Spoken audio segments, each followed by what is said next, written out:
Mewujudkan generasi emas tidak semudah mengembalikan telapak tangan. Berbagai permasalahan masih menghantui bangsa ini dalam mewujudkan impiannya.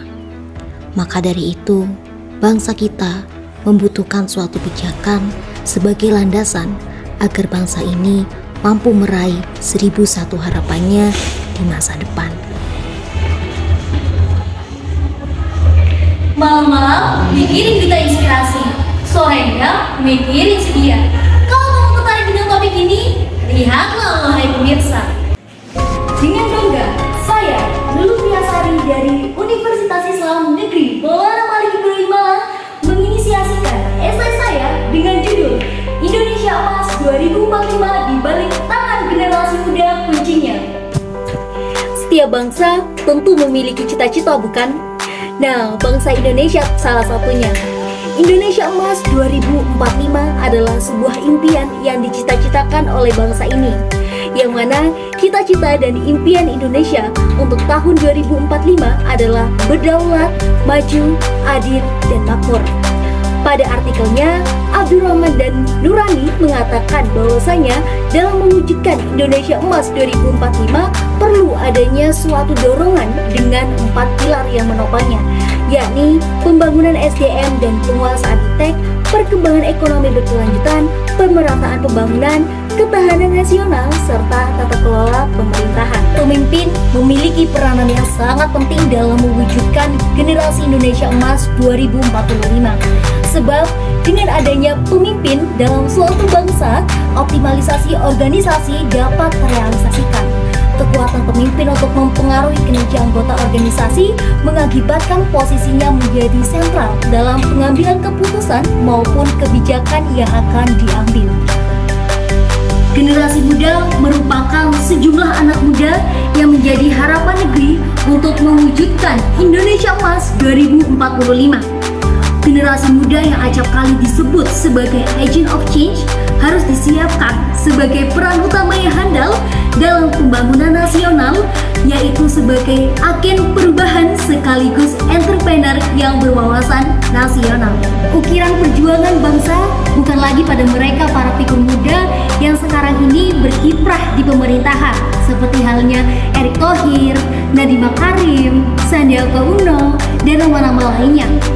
Akan tetapi pada kita, pada rekan-rekan kita seperjuangan yang saat ini masih menggali ilmunya di tingkat universitas, SMA, atau bahkan SD sekalipun, Indonesia akan mendapatkan bonus demografi, yaitu jumlah penduduk Indonesia 70%-nya adalah usia produktif, yaitu usia 15 sampai 64 tahun.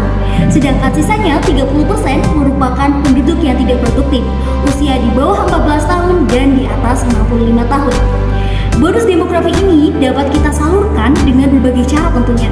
Di antaranya yaitu dengan mendorong kualitas penduduk dari segi pendidikan dan juga kesehatan, membuka lapangan pekerjaan yang bersifat produktif dengan mengembangkan keahlian para tenaga kerja, dan memanfaatkan sumber daya alam yang ada sebagai komoditas penting untuk modal membuka lapangan pekerjaan. Dalam upaya mempersiapkan pemimpin generasi Indonesia Emas 2045, perlu adanya penyokong agar terciptanya mimpi Indonesia tersebut. Penyokong utama dalam menciptakan pemimpin generasi Indonesia Emas 2045 adalah pendidikan. Pada seminar yang dibuka secara resmi oleh Duta Besar LBBP untuk Jepang, Hari Ahmadi, yang didampingi oleh Atase Pendidikan dan Kebudayaan Profesor Yusli Wardiatno dan Atase Pertahanan Kolonel PNB Edwardus Wisoko, KBRI Tokyo meyakini bahwasanya pendidikan dengan kualitas terbaik menjamin tercapainya harapan bangsa Indonesia, yakni Indonesia Emas 2045. Akan tetapi, berkaca dari realita yang ada saat ini, pendidikan di Indonesia sangat miris untuk dipandang. Mulai dari penyebaran pendidikan yang tidak merata, biaya pendidikan yang mahal, dan minat belajar siswa di Indonesia yang sangat rendah acap kali menjadi esensi permasalahan dalam dunia pendidikan. Lebih-lebih, menurut data UNESCO, dari 61 negara, minat baca buku masyarakat Indonesia menduduki peringkat ke-60. Beliau juga melaporkan bahwa indeks baca masyarakat Indonesia yaitu sebesar 0,01%. Hal tersebut menunjukkan bahwa dalam 1000 masyarakat Indonesia hanya ada 1 orang yang tertarik dalam berliterasi. Sungguh miris, bukan? Oleh karena itu, perubahan besar sangat dinanti bangsa ini untuk mewujudkan bangsa yang berdaulat, maju, adil, dan makmur. Masih ingatkah kita akan kata Bung Karno? Beliau pernah berkata seperti ini, "Beri aku 1000 orang tua, niscaya akan kucabut Semeru dari akarnya. Dan beri aku 10 pemuda, niscaya akan kuguncangkan dunia." Lontaran kalimat tersebut memiliki secarik makna yang dalam. Masa depan suatu bangsa berada pada genggaman para tenaga tangan pemudanya. Karena pemuda memiliki semangat yang terus berkobar dan keinginan yang tidak pernah menyerah.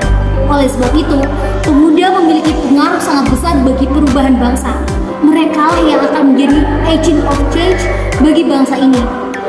Kemana bangsa ini akan melangkah, pada siapa bangsa ini akan diperjuangkan, dan bagaimana nasib bangsa ini ke depannya terangkum dalam tangan para generasi muda.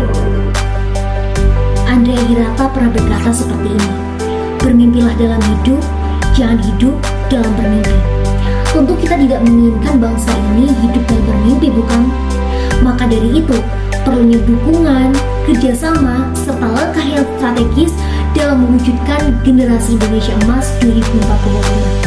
Lain daripada itu, dengan hal-hal sederhana, tentunya kita mampu memulai dengan cara membentuk suatu mindset bagi para calon pemimpin Indonesia Emas 2045 untuk tidak hanya sekadar hidup dalam bermimpi, tetapi bermimpilah dalam hidup. Kepemimpinan ada pada mereka yang mau untuk berjuang, kreatif, inovatif, kritis, dan tidak pantang menyerah. Kepemimpinan bukan milik mereka yang asik bermimpi tanpa mau bergerak, asik membuat caption yang menarik tapi malas untuk beraction. Kita, para generasi muda, bersama-sama membangun mimpi dengan 1001 action yang telah kita suarakan untuk mewujudkan Indonesia Emas 2045.